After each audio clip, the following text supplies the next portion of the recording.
people that are super wealthy, Jeff Bezos, Elon Musk, Bill Gates, all these people that you think are, and actually are the wealthiest people in the world, they're not the wealthiest people in the world because they're sitting on a huge pile of cash or their bank account has billions and billions of dollars in it.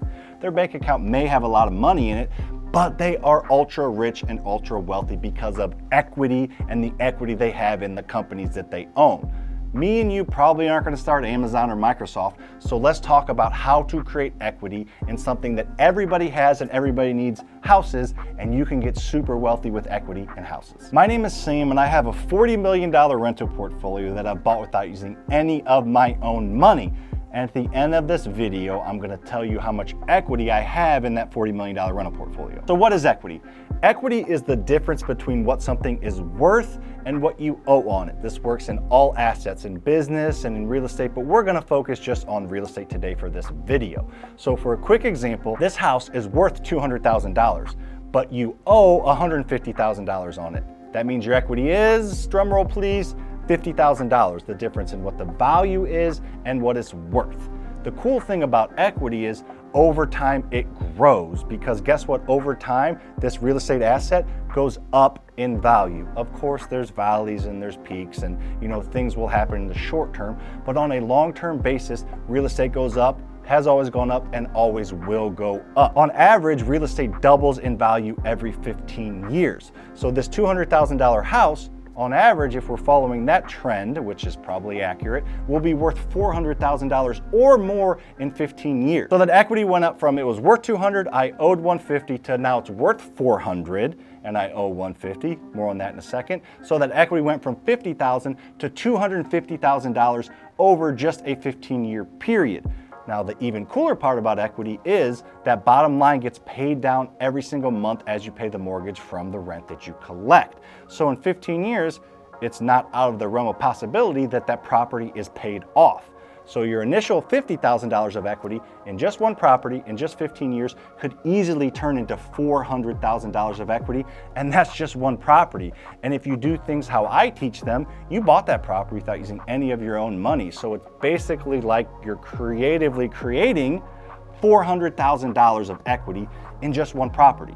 Now the cool part is when you multiply that on property upon property, let's say you did that 10 times, that's $4 million in equity in just 15 years.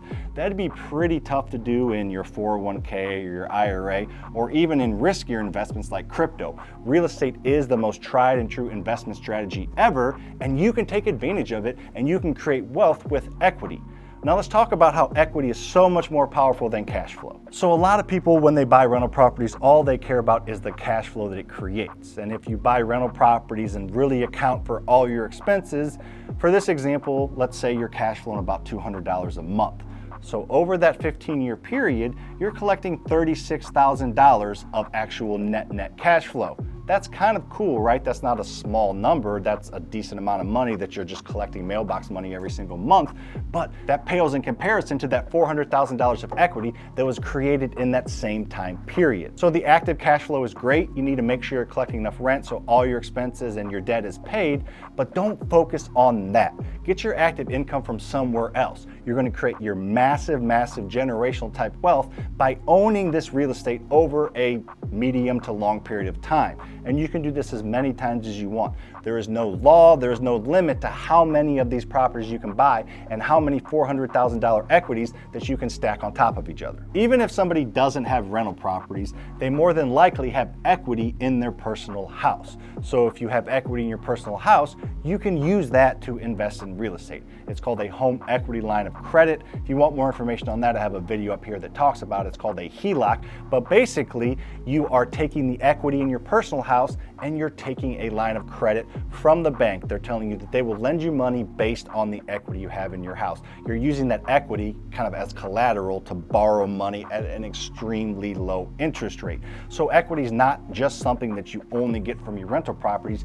You can get equity from any asset that you own that's worth a lot more than you owe. Banks will gladly lend you money on the difference in what something's worth, an asset that you own, and what you owe on it, assuming that's a big spread. To completely drive this home and talk about the power of equity, banks will lend you money based on equity.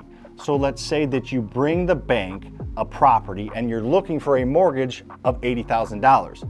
As long as the property is worth $100,000, meaning you either bought it at a discount or rehabbed an added value, most small local banks will give you a loan for $80,000. They don't care about you putting 20% down as long as there's 20% equity in the property. So if that property is worth $100,000, you can give them $20,000 and they'll give you an $80,000 loan. Or if all you have in the property is $80,000 and it's worth $100,000, you don't have to bring a dime to the closing table because banks just want that equity in the property because they know the value of equity. They know that it's a secure loan that they're probably not going to have to take back because they know that over time that property is going to go up in value and the mortgage is going to be paid down. So that 20% equity is probably the minimal equity they'll ever have in that property. In 5 years it'll be this, 10 years this, 15 years it might be full, complete 100% equity. So banks know the power of equity and you can use it and leverage it and weave it with your personal house or your business or your rental properties